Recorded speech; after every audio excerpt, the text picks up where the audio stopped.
Antonio, so starting with your artist statement, we often have students that want to do these projects on like old and abandoned things, but they don't really get into why they're doing it or what the meaning is behind it.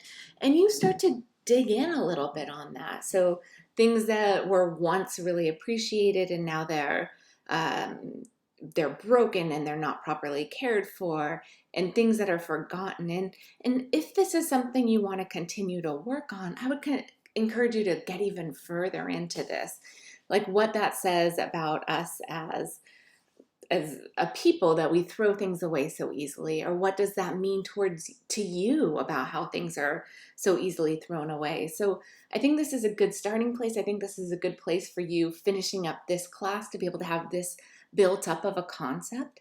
But if it's something that you want to continue working on, I want you to dig deeper into why this is important to you and how it can reach beyond just these objects. Maybe it's something personal to you. Maybe it's something about the environment. It can really be about anything. But just digging that one step deeper, I think you're on your way there already. All right, so let's take a look at these. So first we'll start off with your ISO, which you keep low for all of them at 100. Yeah, there's no jump. Oh, there's one jump there at ISO 400, but the rest of them are all at ISO 100. And then your aperture, you move around, but you keep it in these mid-tones, right? You keep it in it between like 7 and 13. So there might be some images that are going to lend themselves to a shallower depth of field. For example, maybe when you're photographing this umbrella, you don't need all of the rocks in the background to be in focus. But maybe when you're photographing this outbuilding, that you do want everything in the background in focus, but just finding that balance where you're not just staying in those kind of safe apertures, but you're pushing the extremes of a lot of depth of field at f16 or 22 and really shallow depth of field at f3.5. It looks like your lens can go. Pushing those limits can sometimes help add nice variety to a series. Your shutter speed, you're at 200, 160. Yeah, so they're all plenty fast enough to handhold. And your focal lengths are all in that mid zone as well, around 50, 44 to maybe a little bit longer than 50, which is fine. I actually think it's like, I wish I could ask all students to buy a 50 millimeter lens, because shooting at that focal length, it makes you move around a lot. Instead of zooming in and zooming out, you have to physically move yourself. And I think that makes you a much better photographer. So it's good to see that you're using those pretty normal lenses. Just want to double check the focus on all of these.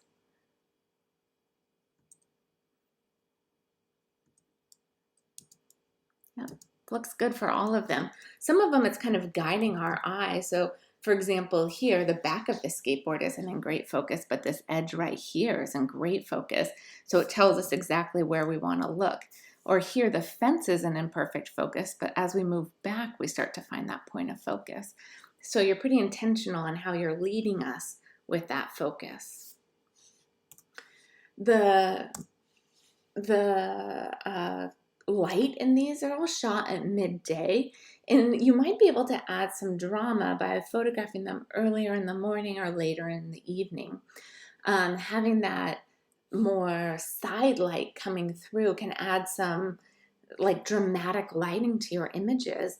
When was this image shot? At 4:21. So this lighting is starting to be have a little bit more direction to it. It's starting to add some depth to the image, where here it's a little bit flatter as it's coming just right on top of the subject. This being shot at about noon, and this being shot around 4 o'clock. So even shooting later into the day can add more dimension to your subjects. The composition, you're pretty straightforward as far as your composition. Your subject's generally centered in the frame, and you're moving around. So even though your subject is centered, we might be looking down on it, or we might be looking up at it, or taking kind of a side view of it, looking straight forward at it. So your angle of view changes, but where the subject is in the frame stays about the same. And your distance from the subject, or the amount, not the distance from the subject, that's not the right thing to say, amount of space the subject is taking up in the frame is about the same. So that might be something for you to consider varying, like getting close and just showing us part of this piñata that has been discarded and it looks like rained on and is no good anymore. Just letting us see the details of it. Maybe even just pairing that with another one might work well. The series is very cohesive at this point. We see these are all abandoned objects.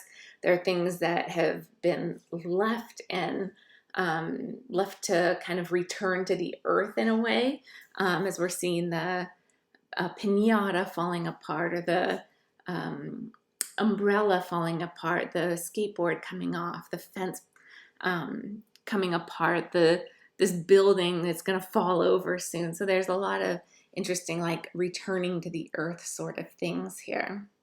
Overall, this is a nice series that you've put together. I think you have a solid concept.